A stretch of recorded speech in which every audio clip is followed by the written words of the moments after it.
Olemme tänään Kiponniemen kauniissa toimintakeskuksessa lähellä Jyväskylää. Sydämellä on Suomi-asiaa, josta tänään haastattelen Olli Virtaa. Olli on jyväskyläläinen vaikuttaja. Kiitos, että myös sinä olet kanavalla mukana. Pyhän hengen valoa sinulle. Olli, kerroit aikaisemmin sellaisen, että tulit tänne Kiponniemen alun perin 43-vuotiaana toipumismatkalle.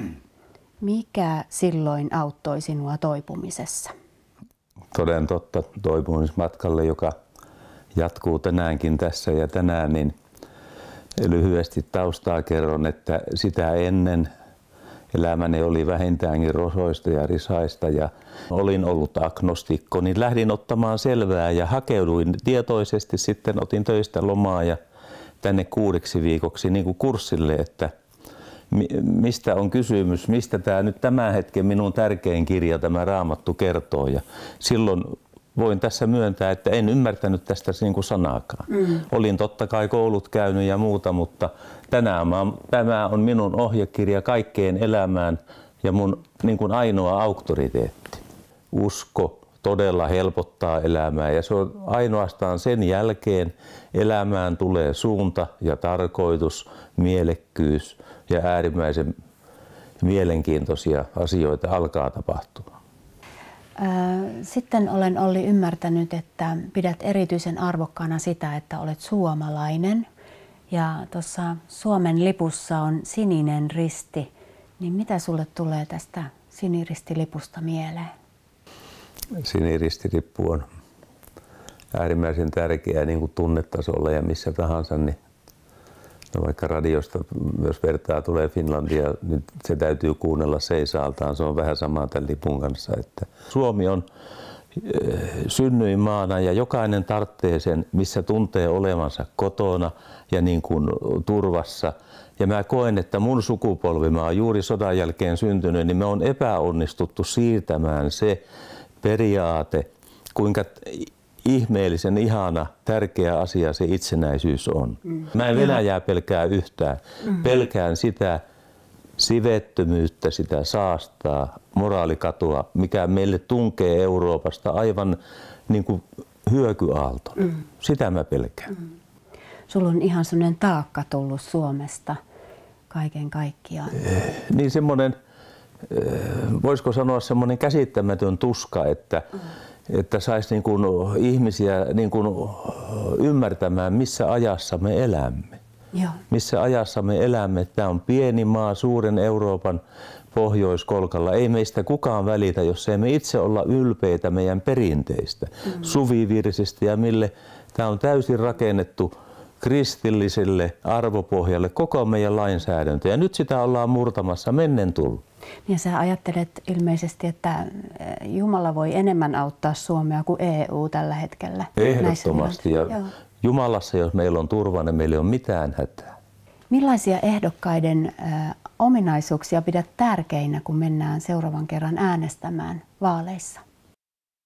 Paras ehdokas ehdottomasti on juuri jos on isänmaallinen ja jos on vielä saanut kokea pelastuksen armon, eli tulla uskoon, löytänyt Jumalayhteyden, mutta ennen kaikkea mä arvostan, kunnioitan elämän kokemusta.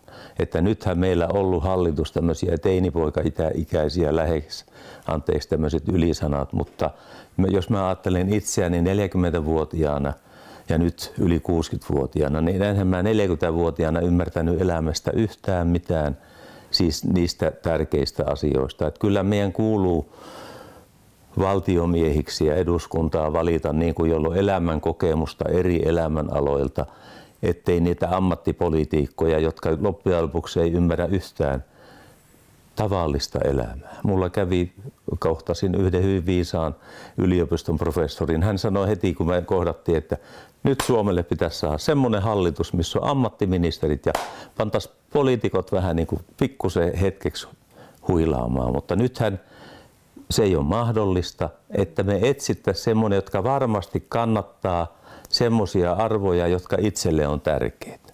Mä katsojalta kysynkin, onko sulle tärkeää se, että onko lapsella oikeus isään ja äitiin, jossa lapsen tunne-elämä kehittyy terveeksi, parhaaksi mahdolliseksi, koska monesti hyvä on parhaan pahin vihollinen. Ja tämmöisiä asioita nyt meille tulee, näitä arvokeskusteluja väistämättä.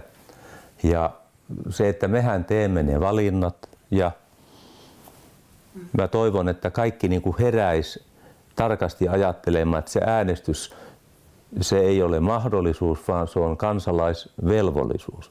Velvollisuus tarkoittaa, että se on vastuullisuutta siitä kansasta, missä sä olet. Että niin kuin viisaita, Jumalan mielenmukaisia ehdokkaita. Aamen, juuri näin. Viisaita, Joo.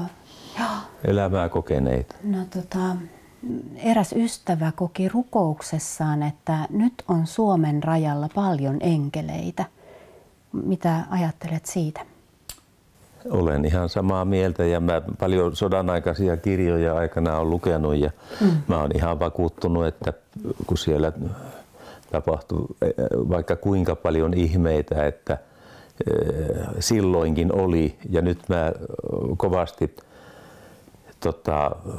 mulla on tämmöinen esikuva, yksi, joka on paljon opettanut mua, Michael Howard, joka on tullut tuolta Malavista, ja hän on niin kuin tämmöisen kirjankin kirjoittanut, ja ajatelkaa, että hyvin uskova, syvästi Jumalaa uskova mies tulee Malavista, kokee, että hän tulee Suomeen esirukoilijaksi, ja hän on tämän kirjan mukaan yksityiskohtaisesti kiertänyt koko itärajan ja laittanut sinne enkelivartiot. Ja mä ihmettelen itsekin, mä uskon tämmöistä ilman muuta, entinen Olliossa, että eihän tämmöistä voi olla.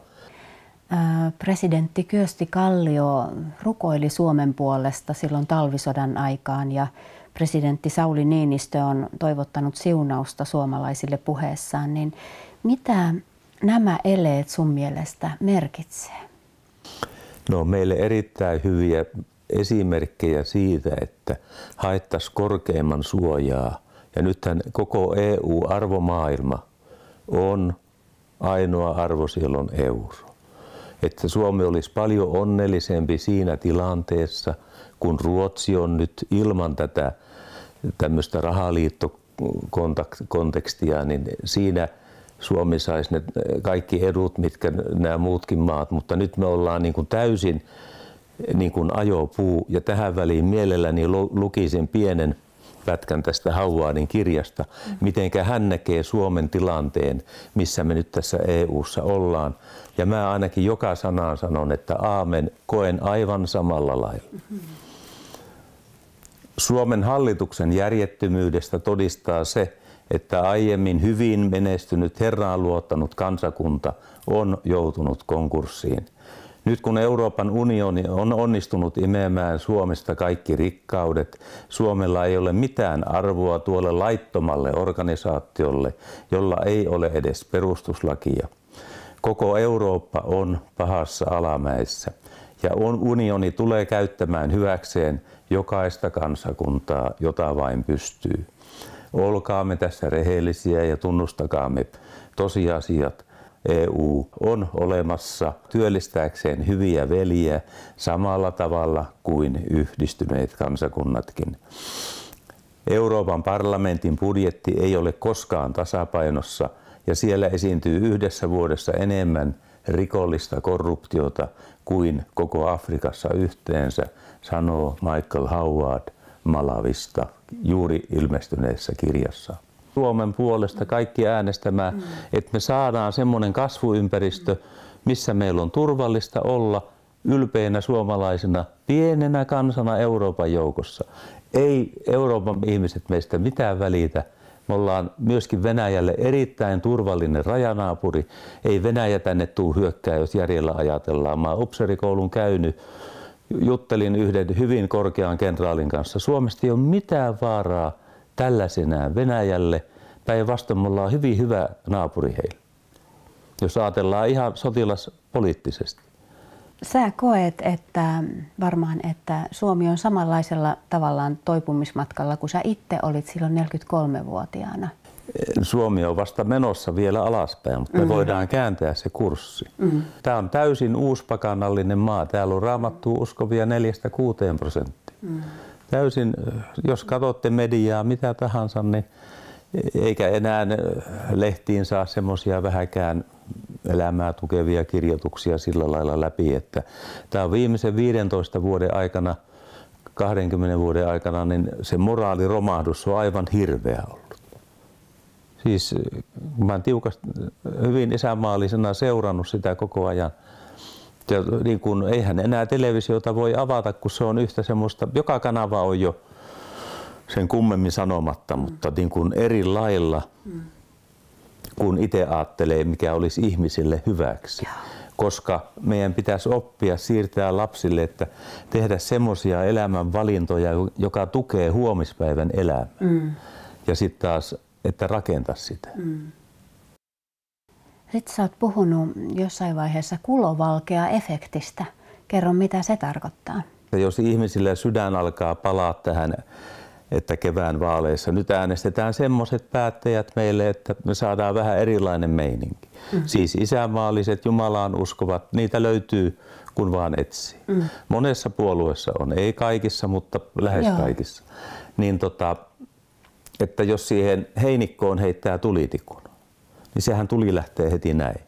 Että jos vaikka 100 ihmistä syttyisi tämän ohjelman kautta ympäri Suomen, ja he syttyisi sillä lailla, että he vaikka joka päivä 2 ihmiselle puhuisi, että me äänestää, niin kuka tahansa vähänkin alkeellista matematiikkaa osaava ymmärtää, mikä on kuukauden päästä, jos jokainen on puhunut aina 2, niin silloin koko maa on puhuttu, että me äänestää.